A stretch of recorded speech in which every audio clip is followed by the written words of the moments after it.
You probably read the title of this video and thought, oh my god, he's one of those people who want certain pieces of language banned because he's a prudish person who looks at the world through hate-tinted glasses.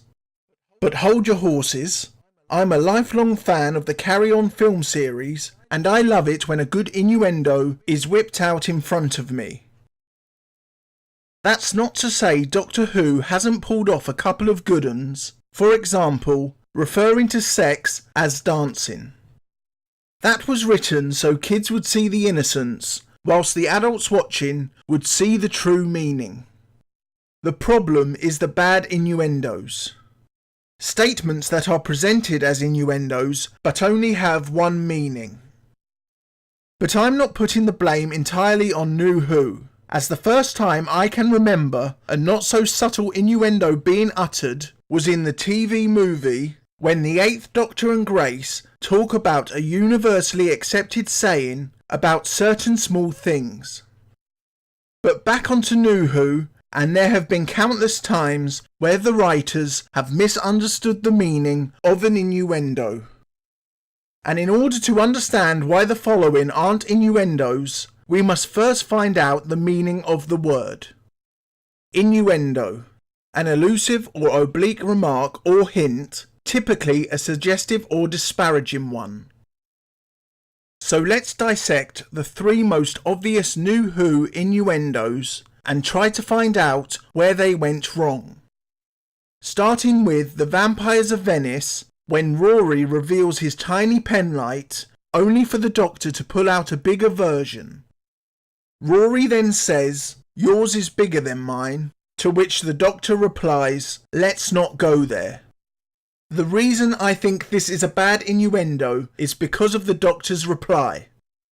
If he said nothing or ignored Rory's comment, it would have been a perfectly acceptable innuendo, but by saying something, it removes the double meaning and it suddenly becomes clear what the conversation is really about. Next up is the Crimson Horror, where after seeing Jenny in tight leather, the Doctor inadvertently raises his sonic screwdriver into an upright position. I wonder what that represents.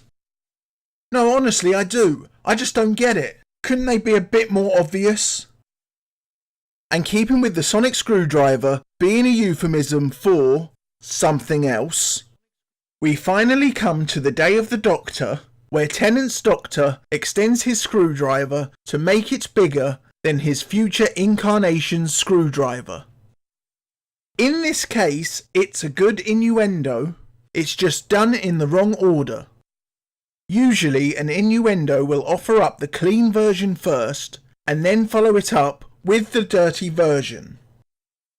This is so when kids are watching, they hear their joke, laugh, and possibly miss the filthier version as they're distracted. Whereas in the Day of the Doctor, we get the insinuation of a dick joke, followed up by the innocent meaning of regeneration being a lottery. However, I do concede the joke wouldn't work as well if it was done my way, so maybe I'm being a little harsh in this instance. Like I said at the start of this video, I'm not against innuendos, as when they're good, you have 2 different versions of the same piece of media that can be enjoyed by all ages.